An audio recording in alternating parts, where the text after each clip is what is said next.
Welcome back to Why We Buy It. Today we are in one of Toronto's, I want to say top attractions in the city, and that is Toronto Islands. Yeah, it's one of these attractions that Torontonians sometimes forget about, and quite often people who travel to Toronto don't even consider it, and we consider it one of our favorite places to visit. Yeah, top notch. Now, one of the main reasons is that it's inexpensive to come here. You're basically taking a ferry ride over. And then the ferry ride back is free. It's absolutely free. So once you're here, you're here. And there are a lot of different things to do on Toronto Island. So we're going to take you past a number of them and go over some of the prices of things like food here or, you know, treats, whatever you want. And Costs of course, of like kayaks or canoes, whatever you can rent. yeah, and of course, it's an absolutely great place Noble loves it. to take your dog or pets to because it's got so much green space, he just goes crazy. Yeah.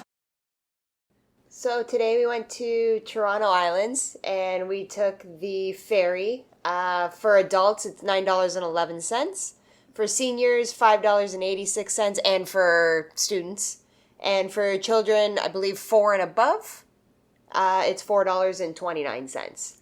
And that includes your ride there and back because really you're only paying to get there. Once you're there, no matter what route you take, even if it's like a water taxi, you can ride the ferry back for free. They don't check your tickets. Yeah, and there's the three options you can go on the ferry. You can go to Wards Island, Center Island, or Hanlan's Point.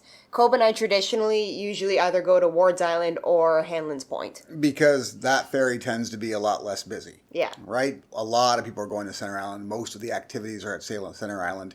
But if you just want to walk the island or bike the island, starting at Wards Island or Hanlan Point makes more sense. Yeah, and we started today with Wards Island because we have Noble with us, and there's a lot of cool little cottages and walking trails. I believe there's about 600 year-round residents. Yeah, that 600 live there. year-round residents, plus a number of people that also use it as just a cottage type experience in the summer. And what's nice about Wards Island is that you have these walking trails that are really designed for the residents there, but they're nice to walk as a tourist as well.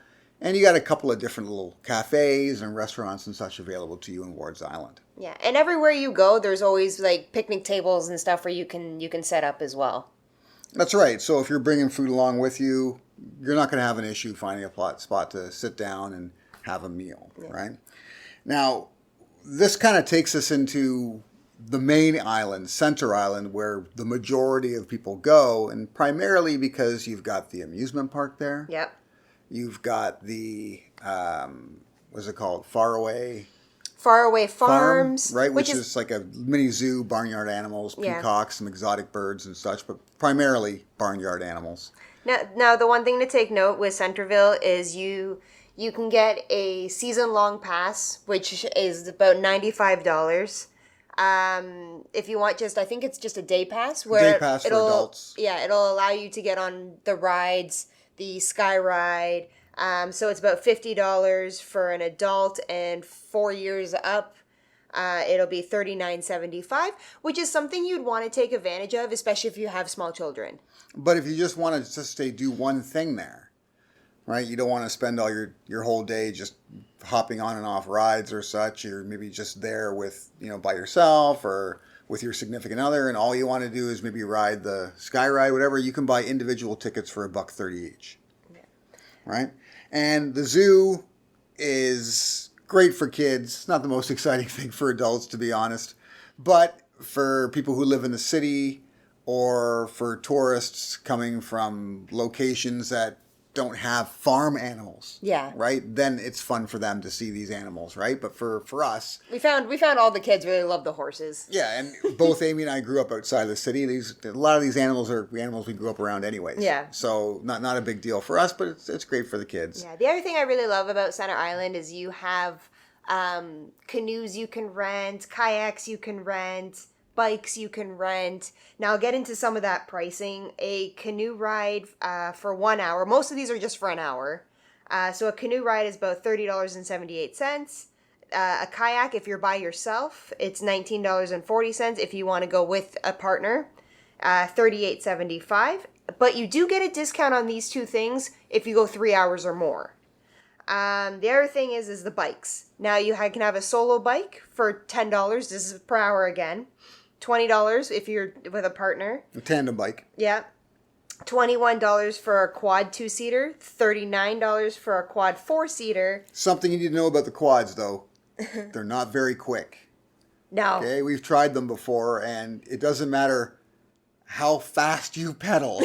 You go one speed. Yeah, they don't really get up to a high speed. So I would say you need to take the 3-hour whatever discount if it's available to you. Yeah. Right? Like if you're going to use one of those, whether it be the 2-seater quad cycle or the single-seater quad cycle, you need time to ride around the island on those. Yeah, because, yeah. Now, Amy and I generally bring our own bikes because we're local, right? Yeah. And we like to cycle, obviously. You follow the channel, you know that. So we bring our own bikes across. It's not a problem to bring across on the ferry. They have no issue with that. Yeah. And it takes us, what, like 20 minutes? Oh, not equal. Yeah, if we go slow. It takes us roughly 20 minutes to go all the way around the 3 main islands. Now, there's more than 3 islands, right? Each island actually has a number of interconnected islands, but there's the 3 sort of main islands. Mm-hmm. And it takes all of 20 minutes to get around on bike, but on a quad cycle, it's going to take you a lot longer. So keep that in mind if you're thinking about renting one of these kinds of forms of transit while you're there. Yeah. And the other thing is all 3 of these islands do have beaches available to you. The one thing Cove and I noticed was there's little ice cream vendors. And the one gentleman was selling a drumstick for $6. And that is a total ripoff, guys. Do not do it. If you really need ice cream, like there's probably like little cafes. I'm guessing ice cream's probably expensive everywhere on the island. To be honest with you, $6 was crazy. It's crazy for a drumstick. But they purposely put themselves beside the beaches to get you. So just be mindful of that. Be prepared that you're going to get ripped off on ice cream. And there's 3 main beaches. You've got Center Island Beach, you've got Ward's Island Beach, and you've got Hanlon's Point, which is also a clothing optional beach. Keep that in mind. If you got kids, you don't want to be going to Hanlon's Point Beach. But those are the 3 main beaches. There's a few kind of smaller hidden beaches as well that you're not going to find too many people at. If they're anyone there, generally it's locals. Yeah. So you do have that option to you.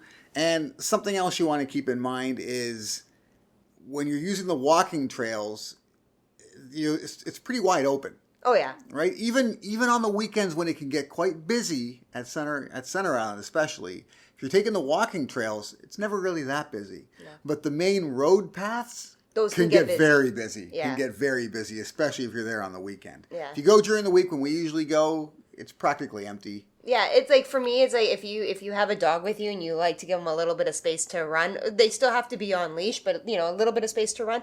That's why we go during the week, because I like to give Noble as much freedom as he can. Now, the 2 nicest ways to kind of see the whole islands is one, the sky ride. The sky ride, yeah, is probably the most enjoyable way to see it. Right, it's basically a ski lift that takes you across the islands to see it all. I think you catch it in Centreville and you go from there. Yeah, I think it's a 15-minute ride total. Yeah. Yeah. But you get to see a lot. Yeah.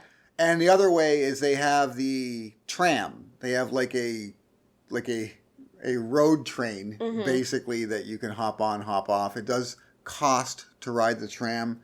The prices are $10.45 for adults, $7.41 for seniors or students, and $5.70 for kids. But that's the other fun way to kind of see all the island without having to break a sweat. Yeah. Right? You're just riding along. Right? So that's available to you.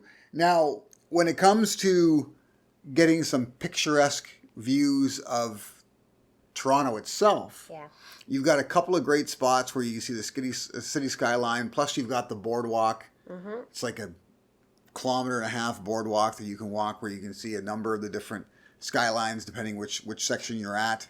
So there are a lot of picturesque spots to grab a fantastic picture for the gram if you want to.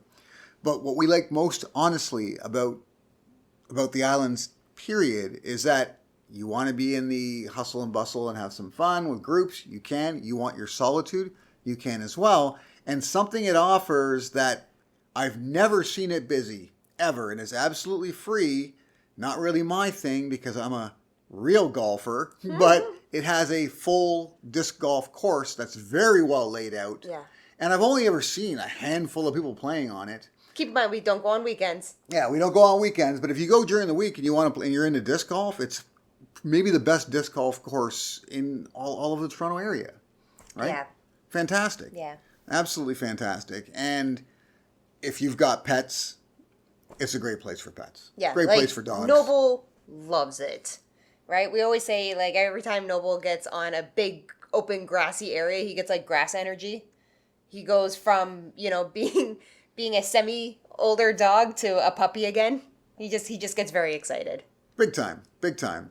So if you're looking for something to do in the Toronto area and you don't want to spend a whole lot of money, but you want a unique opportunity and activity, there's a lot available in Toronto Island. Yeah. Right? If you're into fitness, you've got that. You want a lazy day, you can do that. You're into disc golf, you got that. You want to lay down on the beach. I'll tell you this, I've never seen the beaches there, even on the weekends, I've never seen the beaches there as busy as Woodbine Beach. Oh, no.